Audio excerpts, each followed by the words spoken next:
ท่านผู้ชมที่เคารพมื้อนี้มีเดียลาวมีข่าวสำคัญเกี่ยวกับปัญหาสุขภาพที่หลายคนอาจจะยังบ่ทันรู้จักดีนั่นก็คือพยาธิดื้อยาหรือที่เอิ้นกันว่า Antimicrobial Resistance AMR พยาธิดื้อยาหมายถึงสภาพที่เชื้อแบคทีเรียและเชื้อจุลินทรีย์อื่นๆพัฒนาการต้านทานกับยาเว้าง่ายๆก็คือยาที่เคยใช้ฆ่าเชื้อพยาธิได้เดี๋ยวนี้บ่มีประสิทธิภาพแล้วองค์การอนามัยโลก WHO ได้รายงานว่าแต่ละปีมีผู้ที่เสียชีวิตจากสาเหตุนี้หลายกว่า 1.3 ล้านคนและถ้าบ่มีการแก้ไขบางการคาดคะเนยังชี้ว่าภายในปี 2050 ตัวเลขผู้ที่เสียชีวิตทั่วโลกอาจเพิ่มสูงขึ้นถึง 10 ล้านคนต่อปีซึ่งเป็นตัวเลขที่น่าเป็นห่วงหลายกว่าพยาธิร้ายแรงอื่นๆในปัจจุบันสาเหตุหลักของการดื้อยาแมนการใช้ยาต้านเชื้ออย่างบ่ถูกต้องหลายคนมักซื้อยาต้านเชื้อมากินเองโดยที่บ่มีใบสั่งจากแพทย์หมอหรือหยุดกินยาเมื่ออาการดีขึ้นทั้งทียังบ่ครบตามกำหนดเวลา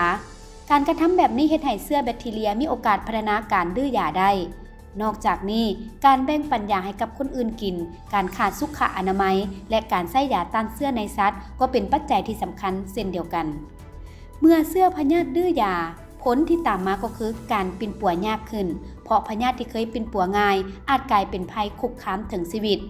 พร้อมกันนั้นค่าใช้จ่ายในการรักษาก็สูงขึ้นเนื่องจากต้องใช้ยาใหม่ที่แพงกว่าและนอนห้องหมอดนขึ้นซึ่งเพิ่มอัตราการเสียชีวิตให้สูงขึ้นอีกด้วยอย่างไรก็ตามเฮาทุกคนสามารถร่วมกันป้องกันปัญหานี้ได้ง่ายๆโดยเริ่มจากการใช้ยาต้านเชื้อตามใบสั่งของแพทย์หมอเท่านั้นอย่าซื้อยามากินเองอย่างเด็ดขาดและต้องกินให้ครบตามกำหนดถึงแม้อาการจะดีขึ้นแล้วก็ตามนอกจากนี้การล้างมือให้สะอาดเป็นประจำด้วยสบู่และน้ำหรือใช้เจลล้างมือที่มีแอลกอฮอล์พร้อมทั้งซักยาวัคซีนป้องกันพยาธิก็จะช่วยลดพรการติดเชื้อและหลีกเลี่ยงการใช้ยาต้านเชื้อได้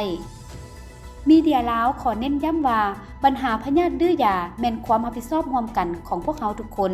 การปฏิบัติอย่างถูกต้องในมื้อนี้จะช่วยปกป้องสุขภาพของลูกหลานในอนาคตขอให้ทุกท่านใช้ยาอย่างมีสติรักษาสุขภาพและช่วยเผยแพร่ความรู้นี้ต่อไป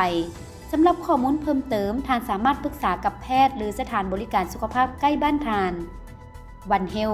สุขภาพหนึ่งเดียว